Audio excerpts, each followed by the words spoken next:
Bonjour tout le monde, alors voilà, il est temps pour moi de vous livrer mes premiers coups de cœur de cette rentrée littéraire 2025. Et je dirais qu'une rentrée littéraire avec un roman de Gilles Marchand, c'est toujours une rentrée littéraire qui s'annonce merveilleuse. Et cette année encore, je peux dire qu'il nous a gâtés avec son dernier roman. Qui est paru hier, Les Promesses orphelines, donc de Gilles Marchand aux éditions Aux Forges de Vulcain. Et comme d'habitude, je me suis régalée. C'est vraiment un de mes plus gros coups de cœur de cette rentrée littéraire. Après Le Soldat désaccordé, qui a été un immense succès, mais succès mérité tellement c'était beau, où il nous plongeait dans l'entre-deux-guerres, et ben cette fois c'est une nouvelle période de la France, de la société française qu'on découvre avec lui.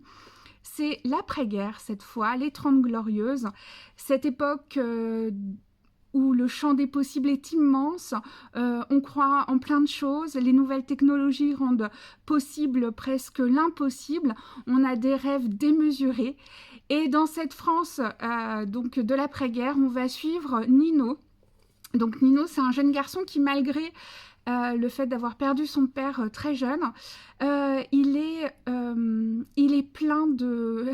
Il est plein de rêves, il a envie de plein de choses et il a envie en fait que tout ce qui s'annonce dans cette France d'après-guerre, tous ces changements liés à la société, aux nouvelles technologies, il a envie d'en faire sa vie. Et on va suivre en fait Nino au fil de sa vie, voir comment il va se battre pour réaliser son rêve. Et son rêve, c'est pas n'importe lequel, c'est l'aérotrain. Alors si vous ne connaissez pas l'aérotrain, vous allez découvrir, et je suis sûre que vous allez faire comme moi, essayer d'en savoir plus en cherchant sur internet. Et c'est ça que j'aime aussi avec Gilles Marchand, c'est sa capacité à nous étonner en nous racontant des histoires qu'on ne connaissait pas du tout et pourtant qui sont incroyables, et c'est le cas de l'aérotrain. Et Nino, il va rêver de l'aérotrain toute sa vie, il va se battre pour réaliser ce rêve. Et en même temps, il va se battre aussi pour trouver l'amour parce que il est éperdument amoureux et que voilà, sa vie, ça pourrait être l'aérotrain et cette femme, et comment il va faire pour je dirais, arriver à réaliser ses rêves.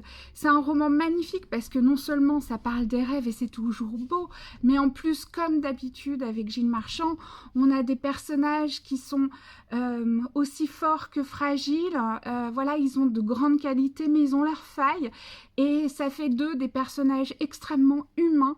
Et l'histoire, voilà, elle est pleine d'humanité. C'est fort, c'est réconfortant, c'est puissant, c'est beau, c'est sensible.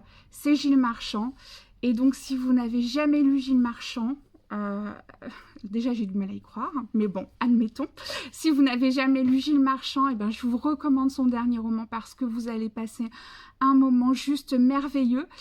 En parlant de merveilleux, d'ailleurs, je rajouterais juste que, comme d'habitude, il y a un soupçon de merveilleux dans ce roman qui apporte une lumière incroyable. Enfin bref, j'ai aimé, j'ai adoré, il faut le lire. Il faut lire donc Les Promesses orphelines de Gilles Marchand aux Forges de Vulcain. Et je vous souhaite de très bonnes lectures. À bientôt!